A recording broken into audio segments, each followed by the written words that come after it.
ایک زمانہ تھا جب یہ زمین ریگستان ہوتی تھی.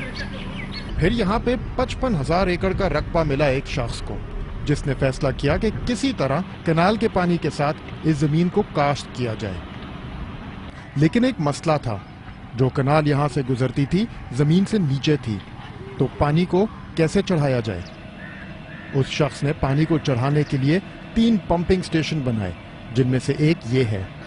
اس نہر کے ذریعے لو اباری دوآب کنال سے پانی لایا گیا اور پمپ کے ذریعے اس کو تقریباً 26 فٹ چڑھایا. لیکن ایک سوال تھا, پمپ کو چلانے کے لیے بجلی کہاں سے آئے گی, کیونکہ اس زمانے میں اس پورے علاقے میں کوئی بجلی نہیں تھی. اس سوال کا جواب ملا یہاں پہ. یہ بھی ہے لو اباری دوآب کنال. اگر آپ پنجاب میں گھومے ہیں تو ایسی کنالز آپ نے تمام دیکھی ہوں گی, لیکن ایسا پاور ہاؤس ایک ہی ہے. یہ پاکستان کا سب سے پہلا بجلی گھر تھا. یہ تھے وہ شخص جنہوں نے یہ اسکیم کھڑی کی تھی, سر گنگا رام, اور جگہ ہے رینالا, لاہور شہر سے 90 کلومیٹر کے فاصلے پہ. سال تھا 1925 اور آج تک یہ بجلی گھر چل رہا ہے. سلمان رشید ایک ٹریول رائٹر ہیں اور انہوں نے سر گنگا رام کی اس اسکیم کی تاریخ پہ بہت لکھا ہے. گنگا رام نہ صرف ایک بہت قابل سول انجینئر تھے, وہ ایک ان کے پاس بہت انوکھی سوچیں تھیں. اور یہ جو لفٹ اریگیشن پمپ اور وہ جو گنگا پاور سٹیشن جو آج تک کام کر رہا ہے, وہ ان کی ان انوکھی سوچوں کا نتیجہ تھا. سر گنگا رام کی انوکھی سوچ یہ تھی, جس نہر سے پانی اٹھانا ہے اس ہی نہر کے چلتے ہوئے پانی سے بجلی پیدا کی جا سکتی ہے.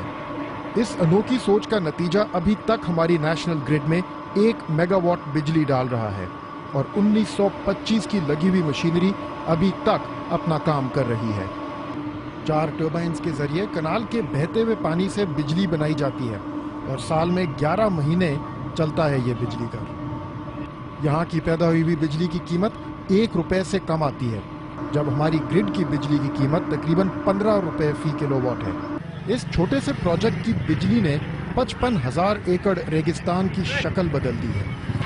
پنجاب حکومت کے مطابق 36 سائٹس کو آئیڈینٹیفائی کر لیا ہے, جہاں پہ اس قسم کے چھوٹے پروجیکٹس کے ذریعے نہر اور براج کے بہتے ہوئے پانی سے بجلی بنائی جا سکتی ہے, اور 1000 میگا واٹ سے زیادہ پوٹینشل ہے. جب پاکستان پیدا ہوا تھا تو ساری بجلی چھوٹے پروجیکٹس کے ذریعے بنائی جاتی تھی. 1947 میں ٹوٹل ہمارے پاس جو کیپیسٹی تھی انسٹال وہ 68 میگا واٹ تھی. 68 میگا واٹ میں ایک تو یہ 1 میگا واٹ کا ننا منا سا پروجیکٹ جو تھا وہ لاہور کا تھا, ایک 10 میگا واٹ کا جباں سوات کے اوپر تھا. دوسرا چھوٹا پروجیکٹ تھا یہاں پہ سوات کے پہاڑوں میں. 1914 میں پہاڑ میں ایک سرنگ کھود کے دریائے سوات سے پانی لایا گیا تھا مالاکنڈ ویلی میں. پھر اسی پانی سے بجلی پیدا کرنے کا فیصلہ ہوا, اور اس سرنگ سے پانی لایا گیا 4 ٹربائنز کو چلانے کے لیے. 1937 میں 10 میگا واٹ کا جبن ہائیڈرو پاور پروجیکٹ کمیشن ہوا, اور آج کل اس کی بحالی پر کام ہو رہا ہے.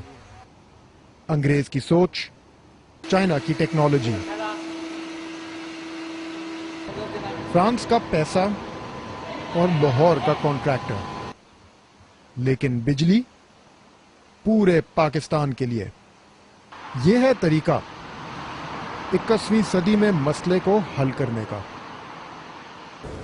جبن پاور ہاؤس سے 250 فٹ کی اترائی پہ اسی پانی کو ایک بار پھر 4 اور ٹربائنز کے بیچ میں سے گزارا جاتا ہے, اور اسی پانی سے 20 میگا واٹ بجلی مزید بنائی جاتی ہے یہاں پہ درگئی پاور ہاؤس. درگئی پاور ہاؤس بنا تھا 1952 میں. 3000 کیوسیک پانی جو دریائے سوات سے لایا گیا تھا مالاکنڈ میں, جب تک دریائے کابل میں پہنچتا ہے تو بار بار بجلی گھروں سے گزار کے 120 میگا واٹ پیدا کر لیتا ہے. بجلی کی قیمت 1 روپے سے کم. صوبائی حکومت کے مطابق خیبر پختونخوا کے پہاڑی علاقوں میں بجلی بنانے کا اتنا پوٹینشل ہے کہ تقریباً 25,000 میگا واٹ تک پیداوار کی جا سکتی ہے. چھوٹے ہائیڈرو پروجیکٹ سے پاکستان کی بجلی کی پیداوار کی کہانی شروع ہوئی تھی. تمام زندہ مثالیں ہمارے سامنے ہیں.